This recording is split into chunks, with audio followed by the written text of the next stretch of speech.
Eh bien, chers frères, de même que le serpent de bronze fut élevé par Moïse dans le désert, ainsi faut-il que le Fils de l'homme soit élevé, afin qu'en lui tout homme qui croit ait la vie éternelle, nous dit Jésus dans l'évangile de ce 4e dimanche du Carême, le jour de joie.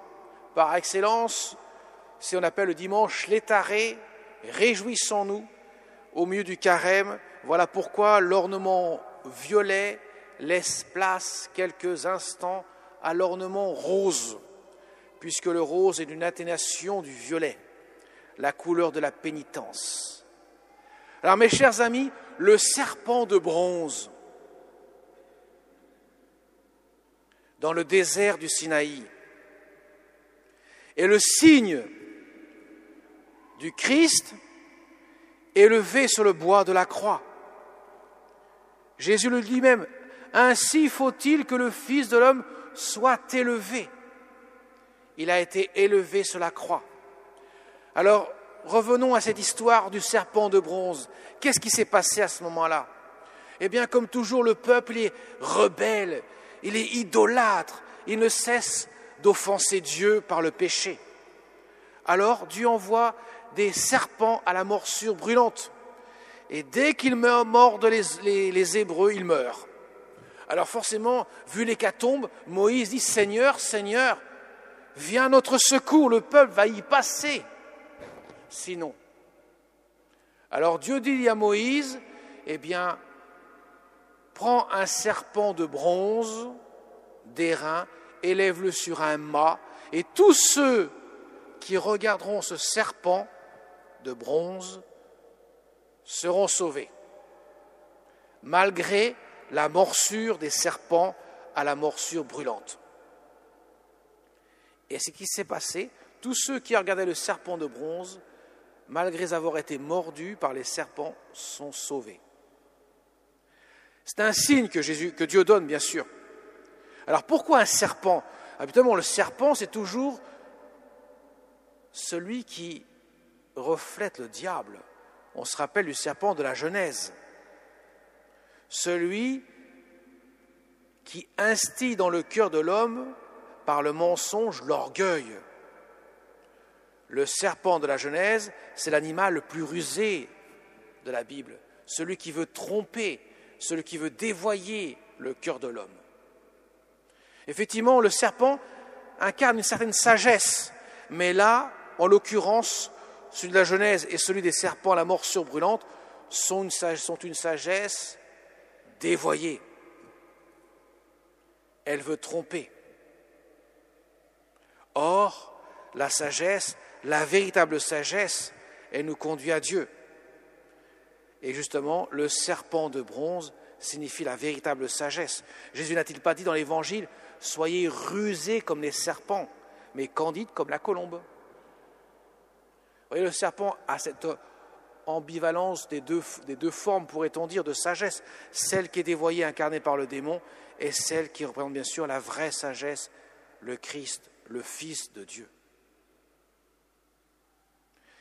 Et le simple regard, regardez le serpent et vous, d'airain, de bronze, et vous serez sauvés, Dieu dit à Moïse. Quand je serai le de terre, j'attirerai à moi tous les hommes. Autrement dit, quand vous verrez le Fils de l'homme, quand la lumière qui viendra éclairer les ténèbres de vos cœurs, ainsi en accueillant la lumière dans vos cœurs, vous serez sauvés. Le fait de voir, la lumière forcément fait appel à l'usage des yeux. Regardez le serpent de bronze et vous serez sauvés. Regardez le Christ élevé de terre, mais là, ça implique la foi. Croyez en lui, regardez avec vos yeux du cœur, en accueillant la grâce de la foi que Dieu vous donne, et vous serez sauvés.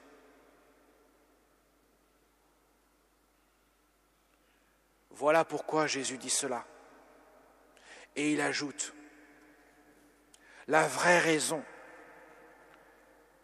pourquoi Dieu veut donner la vie éternelle aux hommes. Car Dieu a tellement aimé le monde qu'il a donné son Fils unique, afin que quiconque croit en lui ne se perde pas, mais obtienne la vie éternelle. La vraie raison, c'est qu'il nous aime, au point d'accueillir le poids du péché sur lui, en mourant sur la croix, en étant élevé de terre.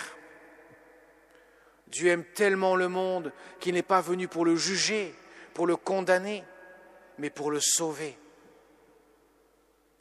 Voilà pourquoi Jésus dit cela. Et en cela, nous devons nous réjouir, mes chers amis. Car enfin, il y a une solution à notre problème, qui est un vrai problème. Parce que la mort est un vrai problème. Nous aspirons à la vie éternelle, mais hélas, la mort fait partie du chemin que nous devons traverser. Et si Jésus n'était pas venu, elle serait une fin en soi. Or, Dieu ne peut se résoudre à laisser sa créature dans la mort, à tel point qu'il n'hésitera pas à prendre tous les moyens, et même les moyens les plus extrêmes. Lui-même, Dieu se fait homme, jusqu'à mourir sur une croix. Ce qui était inconcevable pour l'esprit humain, Dieu va l'accomplir. Il aurait pu très bien se dire, nous allons prendre des moyens, juste ce qu'il faut, pas plus. Non. Il va jusqu'au bout de l'extrême limite de ce que l'on peut donner, sa vie. Et Jésus ne va pas se contenter de prendre tous les péchés de tous les hommes qui sont sauvés. Il prendra même les péchés des damnés. Ça ne servira à rien, certes, mais personne, même pas un damné dans l'enfer, pourra dire « Tu n'as pas donné ta vie pour moi ». Jésus dira « J'ai donné ma vie pour toi, mais tu l'as refusé ». Et c'est ça la plus grave souffrance que le Christ a dû endurer, c'est d'avoir donné sa vie et d'avoir reçu en retour un refus. Ça nous dépasse. On ne peut même pas imaginer. Au ciel, on sera dans une reconnaissance, une action de grâce tellement grande qu'on n'en cessera de le faire tout pour l'éternité. Parce que c'est inimaginable de penser que Dieu, tout-puissant, qui n'a besoin de rien pour être heureux, sinon Dieu seul, sinon lui-même seul, voilà qu'il va chercher sa créature pour lui faire partager son bonheur uniquement par amour, dans un amour désintéressé, un amour gratuit. Ça, c'est vraiment la lumière qui vient éclairer les cœurs. L'homme tombé dans les ténèbres ne pouvait pas accueillir la lumière sans la grâce divine. Seul Dieu pouvait le faire, et il l'a voulu. Et les saints, à commencer par la Vierge Marie, malgré le poids d'une souffrance incommensurable qu'elle a vécue au pied de la croix, elle s'est unie profondément à son Fils bien-aimé dans l'offrande d'elle-même.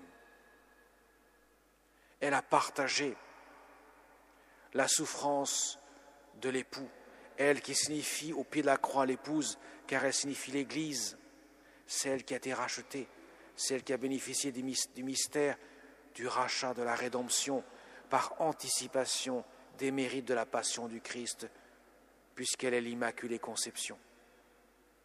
Elle a accepté de s'unir à la souffrance de son Fils.